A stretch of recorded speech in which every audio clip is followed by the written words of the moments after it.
ನಮಸ್ಕಾರ. ಬಹುದಿನಗಳಿಂದ ನೋಟಿಫಿಕೇಷನ್ಗಳು ನೆನೆಗುದಿಗೆ ಬಿದ್ದಿರಬಹುದನ್ನು ನೋಡಬಹುದು. ಈ ಸಂದರ್ಭದಲ್ಲಿ ನನಗೆ ಬಸವಣ್ಣವರ ವಚನ ನೆನಪಾಗ್ತಕ್ಕಂಥದ್ದು ನಿಮ್ಮ ಮುಂದೆ ಹೇಳ್ತಾ ಇದ್ದೀನಿ. ಉಳ್ಳವರ ಮಕ್ಕಳು MP MLAಗಳು ಆಗುವರಯ್ಯ, ನಾನೇನು ಮಾಡಲಿ ಬಡವನ ಮಗನಯ್ಯ, ನೋಟಿಫಿಕೇಷನ್ನೇ ಭರವಸೆ, ಜಾಬೇ ಜೀವನವಯ್ಯ.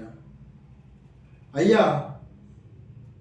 ನಿಮ್ಮೆಲ್ಲರನ್ನು ಬೇಡುವೆನು, ನೋಟಿಫಿಕೇಷನ್ ಅನ್ನು ಹೊರಡಿಸಿ ನಮ್ಮ ಬಾಳನ್ನು ಬೆಳಗಿರಿ ಅಯ್ಯ. ಘನ ಸರ್ಕಾರದ ಮಾನ್ಯ ಮುಖ್ಯಮಂತ್ರಿಗಳು ಬಸವ ತತ್ವದಲ್ಲಿ ನಂಬಿಕೆಟ್ಟಂಥವರು. ಇಡೀ ಬಸವ ತತ್ವದ ಜೀವಾಳ ಕಾಯಕ. ಕಾಯಕದಲ್ಲಿ ನಿರತರಾದರೆ ಶಿವಪೂಜೆಯನ್ನಾದರೂ ಮರೆಯಬೇಕು, ಜಂಗಮ ಬಂದರೂ ಹಂಗು ತೊರೆಯಬೇಕಂತಕ್ಕಂಥದ್ದು ಮಾತನ್ನು ವಚನಕಾರರು ಹೇಳಿದ್ದಾರೆ. ಈ ನಿಟ್ಟಿನಲ್ಲಿ ಘನ ಸರ್ಕಾರ ನೋಟಿಫಿಕೇಷನ್ ಅನ್ನು ಹೊರಡಿಸಿ ಅನೇಕ ಯುವಕರ ಬಾಳಿನಲ್ಲಿ ಹೊಸ ಅಧ್ಯಾಯವನ್ನು ಆರಂಭಿಸಲು ಅವಕಾಶ ಮಾಡಿಕೊಡ್ಬೇಕಾಗುತ್ತೆ. ಹಚ್ಚೇವು ಕನ್ನಡದ ದೀಪ ಅಂತಕ್ಕಂತಹ ಒಂದು ಕವನ ನಮಗೆಲ್ಲ ಗೊತ್ತಿರ್ತಕ್ಕಂಥದ್ದು.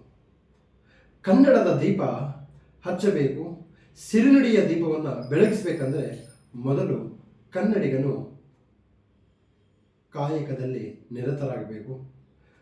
ಒಬ್ಬ ಯುವಕ ಅಥವಾ ಯುವತಿ ಗೌರ್ಮೆಂಟ್ ಜಾಬ್ ತೆಗೆದುಕೊಂಡಾಗ ಇಡೀ ಒಂದು ಕುಟುಂಬದ ಸಾಮಾಜಿಕ ಸ್ಥಾನಮಾನ, ಘನತೆಗಳು, ಆರ್ಥಿಕ ಭದ್ರತೆಗಳು ಎಲ್ಲವೂ ಒಂದು ಹಂತಕ್ಕೆ ಬಂದು ನಿಲ್ಲುತ್ತೆ. ಗಾಂಧೀಜಿಯವರು ಒಂದು ಕಡೆ ಹೇಳ್ತಾರೆ, ಆರ್ಥಿಕ ಸ್ವಾತಂತ್ರ್ಯವೇ ನಿಜವಾದ ಸ್ವಾತಂತ್ರ್ಯ. ಈ ಸೇವೆ ಮತ್ತು ಸ್ವಾತಂತ್ರ್ಯ ಎರಡೂ ಸಿಗಬೇಕಪ್ಪ ಅಂತಂದರೆ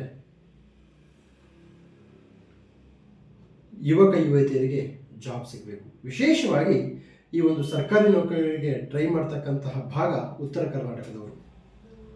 ನಮಗೆಲ್ಲ ಗೊತ್ತಿರ್ತಕ್ಕಂಥದ್ದು ಉತ್ತರ ಕರ್ನಾಟಕ, ವಿಶೇಷವಾಗಿ ಹೈದರಾಬಾದ್ ಕರ್ನಾಟಕ ಅನೇಕ ಆ ಒಂದು ಇಂಡಿಕೇಟರ್ಸ್ಗಳಲ್ಲಿ ಹಿಂದಿರ್ತಕ್ಕಂಥದ್ದು ನೋಡ್ಬೋದು. ಉದಾಹರಣೆ ತಲಾದಾಯ ಹೆಚ್ಚಾಗಬೇಕು, ಮಾನವ ಅಭಿವೃದ್ಧಿ ಸೂಚ್ಯಂಕ ಜಾಸ್ತಿ ಆಗಬೇಕು.